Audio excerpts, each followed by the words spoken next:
Police സ്റ്റേഷനിലെ അന്നത്തെ പ്രഭാതം പതിവ് ദിവസങ്ങളിലെ പോലെ തന്നെയായിരുന്നു.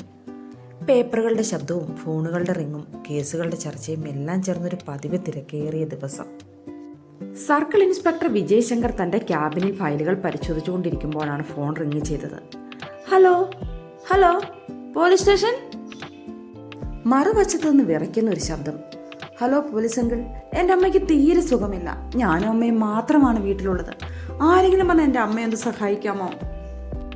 എനിക്ക് പേടിയാണ്, വിളിച്ചുകുട്ടി കരഞ്ഞുകൊണ്ട് പറഞ്ഞു. വിജയുടെ മുഖം ഗൗരവം കൊണ്ട് നിറഞ്ഞു. നിന്റെ പേരെന്താണ് മോളെ? മീനാക്ഷി. അഡ്രസ് ഒന്ന് പറഞ്ഞു തരാമോ? പെൺകുട്ടി വിലാസം പറഞ്ഞു കൊടുത്തു. ഉടനെ വിജയ് 2 പോലീസുകാരെയും കൂട്ടി ആ വീട്ടിലേക്ക് പുറപ്പെട്ടു. നഗരത്തിനറ്റത്തെ ഒരു പഴയ 2 നില വീട്, ചുറ്റും ശാന്തത. അവിടെ എത്തിയപ്പോൾ വാതിക്കൽ ഒരു ചെറിയ പെൺകുട്ടി, കണ്ണുകളിൽ നിറയെ ഭയം. അങ്കിൾ, അമ്മ അകത്ത് കിടക്കുകയാണ്. പെൺകുട്ടി അവരെ അകത്തേക്ക് കൂട്ടിക്കൊണ്ടുപോയി. അവൻ അകത്ത് കയറിയപ്പോൾ കണ്ടത് ക്ഷീണിച്ചവശയായി ജ്വരം പിടിച്ചൊരു സ്ത്രീ കിടക്കുന്നതാണ്. അപ്പോൾ തന്നെ ആംബുലൻസ് വിളിച്ച് വിജയ് അവരെ ഹോസ്പിറ്റലിലാക്കി. ഹോസ്പിറ്റലിലേക്ക് പോയപ്പോഴാണ് വിജയ്ക്ക് മനസ്സിലാകുന്നത് രേവതിയുടെ ഭർത്താവ് മരിച്ചുപോയതാണ്.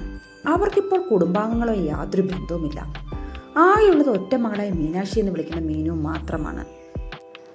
ഒരു ചെറിയ കുടുംബം, എന്നാൽ എപ്പോഴും അവിടെ തളം കെട്ടി നിന്നിരുന്ന ശൂന്യത മാത്രമായിരുന്നു.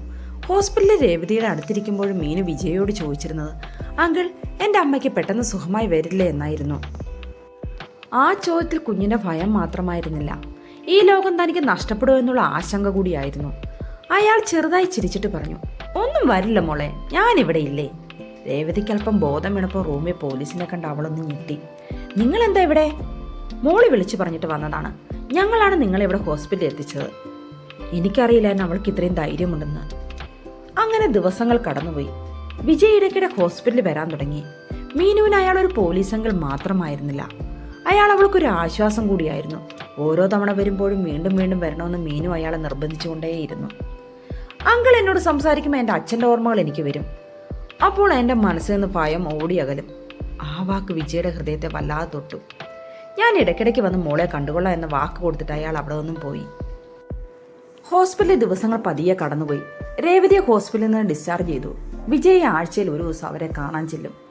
അയാൾ വരുമ്പോഴെല്ലാം മീനുവിനെപ്പോഴും കഥകൾ കേൾക്കണമെന്ന് ആഗ്രഹമായിരുന്നു. അങ്കിളിന് എങ്ങനെ ഇത്രയും കഥകൾ അറിയാം? പോലീസുകാർക്ക് ഒരുപാട് കഥകൾ അറിയാം, വിജയ് തമാശ രൂപേണ പറഞ്ഞു. നിങ്ങൾക്ക് ഇത്രയും സമയം എവിടെ നിന്ന് കിട്ടുന്നു? ഒരു ദിവസം രേവതി ചോദിച്ചു. ചില ആളുകൾക്ക് സമയം കൊടുക്കുന്ന ജോലി പോലെയല്ല, ഉത്തരവാദിത്തമാണ്. എങ്ങനെ നന്ദി പറയണമെന്ന് എനിക്കറിയില്ല. അതിൻ്റെ ആവശ്യമൊന്നുമില്ല. മീനെ വിളിച്ചപ്പോൾ ഞങ്ങൾ ഓടിയെത്തിയതാണ്. അവൾ വിളിച്ചില്ലായിരുന്നുവെങ്കിൽ ഞങ്ങളിത് അറിയില്ലായിരുന്നു. അവർക്കിടയിൽ ലളിതമായ സംഭാഷണത്തിൽ ഒരു ആത്മാർത്ഥത ഉണ്ടായിരുന്നു. ഒരു 2 നില വീട്, എന്നാൽ അകത്ത് ശൂന്യത മാത്രം. പഴയ കുറച്ച് ഫോട്ടോകൾ അവിടെ തൂക്കിയിട്ടിരിക്കുന്നു. അതിലൊരാളുടെ അഭാവം വ്യക്തമായി കാണാം. വിജയ് അതിലേക്ക് കുറച്ചു നേരം നോക്കി നിന്നു. ഇത് മോളുടെ അച്ഛനാണോ? അതെ, 2 വർഷമായി അച്ഛൻ പോയിട്ട്. അയാൾ കൂടുതലൊന്നും പറഞ്ഞില്ല. രേവതിയുടെ നിശബ്ദയിൽ ഒരു വേദന ഒളിഞ്ഞിരിക്കുന്ന അയാൾക്ക് കാണാൻ കഴിയുമായിരുന്നു. വീണ്ടും ദിവസങ്ങൾ മുന്നോട്ട് കടന്നുപോയി. രേവതിയുടെ അസുഖങ്ങളെല്ലാം പൂർണ്ണമായും മാറി. അവൾ വീണ്ടും തന്റെ പഴയ ജോലിയിലേക്ക് തിരിച്ചു വന്നു. രേവതി ഒരു ടൈലറിംഗ് ഷോപ്പ് നടത്തുകയായിരുന്നു. ജീവിതം അത്ര എളുപ്പമൊന്നുമല്ല, പക്ഷെ മുന്നോട്ട് പോയേ പറ്റൂ. എന്നാൽ ഇതിനിടെ പോലീസ് സ്റ്റേഷനിൽ മറ്റൊരു പ്രശ്നം ശക്തമായി ഉയർന്നിരുന്നു. മണൽ മാഫിയ. നദീതീരങ്ങളിൽ നിന്ന് അനധികൃതമായി മണൽ കടത്തുന്ന വലിയ സംഘങ്ങൾ ഇവിടെ ഉണ്ടായിരുന്നു. സാർ, അവർ രാത്രി വീണ്ടും ട്രക്കിൽ മണൽ കടത്താൻ തുടങ്ങിയിട്ടുണ്ട്. ഒരു കോൺസ്റ്റബിൾ വന്ന് വിജയുടെ അടുത്ത് വന്ന് റിപ്പോർട്ട് ചെയ്തു. എന്തായാലും അവന്മാരെ നമ്മൾക്ക് പിടിക്കണം.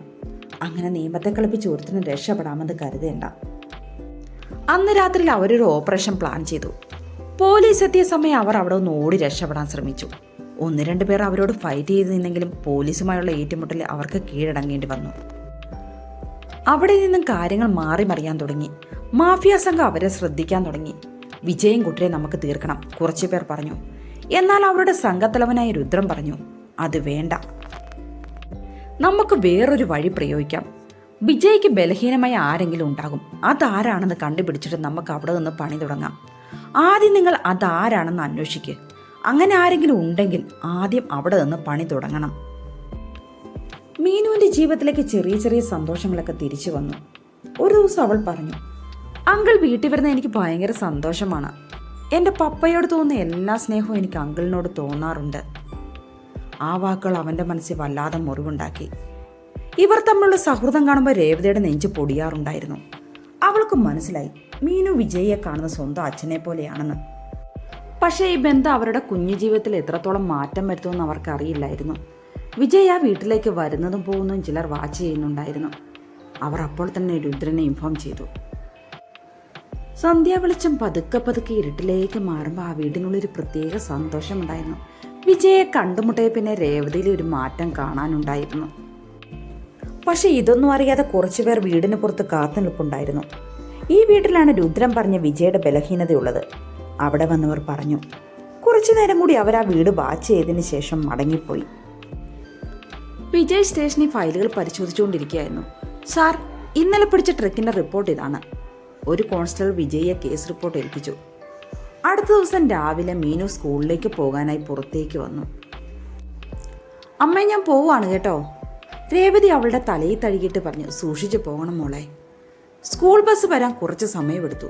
ആ സമയത്ത് കുറച്ച് അകലെ നിന്ന് ഒരാൾ മീനുവിനെ നോക്കി നിൽക്കുന്നത് അവൾ കണ്ടു. ക്ലാസ്സിൽ ചെന്ന് കഴിഞ്ഞിട്ടും മീനുവിൻ്റെ മനസ്സ് മുഴുവൻ അസ്വസ്ഥമായിരുന്നു. അതാരായിരുന്നു എന്നെ നോക്കി നിന്നത്? അവളുടെ കുഞ്ഞു മനസ്സിൽ ഭയം വരാൻ തുടങ്ങി. വൈകുന്നേരം വീട്ടിലേക്ക് മടങ്ങുമ്പോൾ അതേ അയാളെ അവൾ വീണ്ടും കണ്ടു. ഈ പ്രാവശ്യം അയാൾ ഫോണിൽ സംസാരിക്കുകയായിരുന്നു. അവൾ ഭയന്നോടി വീട്ടിലേക്ക് കയറി. അമ്മേ!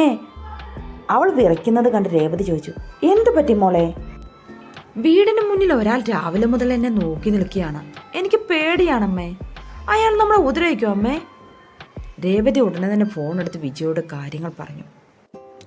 വിജയ് സാർ, എനിക്ക് ഭയം തോന്നുന്നു. നിങ്ങൾ ഒന്നുകൊണ്ടും പേടിക്കണ്ട. ഞാൻ ഇപ്പോൾ തന്നെ അവിടേക്ക് എത്താം. നിങ്ങൾ വാതിൽ പൂട്ടി അകത്ത് തന്നെ ഇരിക്കുക. പുറത്തേക്ക് ഇറങ്ങരുത്. അല്പസമയം കഴിഞ്ഞ് വിജയ് എത്തി. അയാൾ അവിടെ എല്ലായിടത്തും പരിശോധിച്ചു. പക്ഷെ എവിടെയും ആരെയും കണ്ടെത്താൻ സാധിച്ചില്ല. പക്ഷെ എന്തോ ഒരു അപകടം അവിടെ പതിയിരിപ്പുണ്ടെന്ന് വിജയ്ക്ക് മനസ്സിലായി. രേവതി വിജയുടെ അരികിലേക്ക് ചെന്നു. സാർ, എന്താണ് ഇപ്പോൾ ഇവിടെ സംഭവിക്കുന്നത്? എനിക്ക് സംശയമുണ്ട്. ഇതെന്റെ ജോലിയുമായി ബന്ധപ്പെട്ടിട്ടുള്ളതാണ്. ഞാൻ മണൽ മാഫിയയുടെ കേസിൽ ഇടപെടുന്നു. അവർക്കത് ഇഷ്ടപ്പെടുന്നില്ല. ഞാനുമായിട്ട് ബന്ധമുള്ള ആൾക്കാരെ തെരഞ്ഞു പിടിച്ച് എനിക്കിട്ട് പ്രതികാരം ചെയ്യാനാണ് അവരുടെ പ്ലാൻ. നിങ്ങൾ ഒന്നുകൊണ്ടും പേടിക്കണ്ട. നിങ്ങൾക്ക് എന്ത് പ്രശ്നം ഉണ്ടായാലും അപ്പോൾ തന്നെ എന്നെ വിളിക്കണം. വിജയ് പോയതിനു ശേഷം വീണ്ടും ആ വീട്ടിൽ നിശബ്ദതയുണ്ടായി. പക്ഷെ ആ നിശബ്ദതയിൽ ഒരു ഭയം ഒളിഞ്ഞിരുന്നു. എന്നാൽ ഈ സമയം മറ്റൊരു സ്ഥലത്ത് രുദ്രനും കൂട്ടരും അടുത്ത പദ്ധതി തയ്യാറാക്കിയായിരുന്നു. ഇനി അവരെ ഭയപ്പെടുത്തിയത് മതി. ഇതൊരു മുന്നറിയിപ്പ് മാത്രമാണ്. വിജയ് ശങ്കർക്ക് മനസ്സിലാകണം നമ്മളെ എതിർക്കുന്ന അത്ര നല്ലതല്ല എന്ന്. വിജയ് സ്റ്റേഷനിൽ ചെന്ന സമയത്തെല്ലാം ആലോചിച്ചത് ഒരു മുഖം മാത്രമായിരുന്നു. മീനുവിൻ്റെ പേടിച്ചരണ്ട മുഖം. അത്ര പെട്ടെന്നൊന്നും അവൻ്റെ മനസ്സിൽ നിന്നും മായുന്നില്ലായിരുന്നു. ഇത് ഞാൻ കാരണം ഉണ്ടായ പ്രശ്നമാണ്. എന്തൊക്കെ സംഭവിച്ചാലും ഞാൻ തന്നെ അവരെ സംരക്ഷിച്ചിരിക്കും. ആ രാത്രി കാറ്റിൻ്റെ ശബ്ദം പോലും ഭയപ്പെടുത്തുന്ന പോലെ മീനുവിന് രേവതിക്കും തോന്നി. രേവതി മീനുവിനെ ചേർത്ത് പിടിച്ചു. ഒന്നും വരില്ല മോളെ, അമ്മയുണ്ടല്ലോ. പക്ഷെ അവളുടെ ശബ്ദത്തിൽ തന്നെ ഉറച്ച വിശ്വാസമില്ലായിരുന്നു. മീനു കണ്ണുകൾ അടച്ചു കിടന്നിട്ടും അവൾക്ക് ഉറക്കം വന്നില്ല. രാത്രി 12 മണി കഴിഞ്ഞപ്പോൾ വീടിന് പുറത്തേക്ക് ചില വാഹനങ്ങൾ എത്തി. ലൈറ്റുകളെല്ലാം ഓഫ് ചെയ്തിട്ട് 3 പേർ അതിൽ നിന്നിറങ്ങി. ശബ്ദമുണ്ടാക്കാതെ അവർ വീടിനകത്തേക്ക് നീങ്ങി.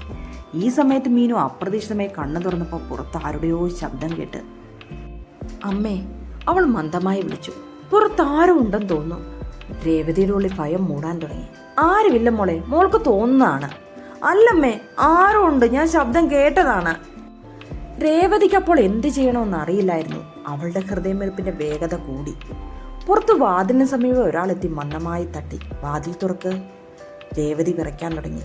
വേണ്ടമ്മേ, തുറക്കണ്ട, മീനു പറഞ്ഞു. അപ്പോൾ പുറത്തുനിന്ന് വാതിൽ ശക്തമായി അടിക്കാൻ തുടങ്ങി. തുറന്നോ, അല്ലെങ്കിൽ ഞങ്ങൾ ഇത് തകർക്കും. അവരുടെ ശബ്ദം കർക്കശമായി. രേവതി അപ്പോൾ തന്നെ ഫോൺ എടുത്ത് പോലീസ് സ്റ്റേഷനിലേക്ക് വിളിച്ചു.